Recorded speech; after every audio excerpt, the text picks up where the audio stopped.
la'allakum tuflihun. Pendoni tek Allahu të gjithë, tuflihun, që të shpëtoni. Nga çka të shpëtoni? Fjala falah, sikurse në ezan, çka themi? Hayya 'ala s-salah, pastaj hayya 'ala al-falah.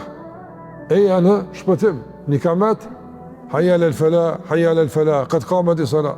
Hayya 'ala al-falah i bën eja në shpëtim. Çfarë shpëtimi? Në shpëtim nga devijimi, në shpëtim nga rënja në kurthat e shejtanit. A do me shpëtu nga kurthat e shejtanit? Eja në xhami. Përgjigju Allahut azza wa jall. Të shpëtosh nga dënimi në varr, të shpëtosh nga vuajtjet e merimet e ditës gjykimit, të shpëtosh nga hidhrimi i Allahut dhe rënja dhe dënimi në xhenem. Allahu thotë nëse doni nga gjitha këto me shpëtu, rruga për të shpëtu nga gjitha këto është rruga e këndimit.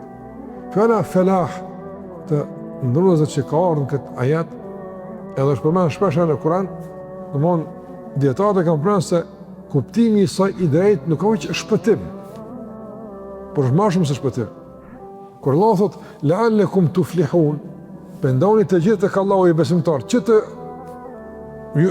domthon që kjo la'allakum tuflihun, që na po themi shpëtim, e ka kuptimin që të arrini mirësitë dhe sukseset që synoni dhe të shpëtoni nga dënimi që ja keni frikën. Don fjala falah, shpëtim, nuk është me shpëtu nga keqja, po është sukses për të arritë mirësitë që besimtari i synon dhe për të shpëtu nga frika që e rrezikon. Gjithë këto të dyja e kanë fjalë, e kanë kuptimin muflihun.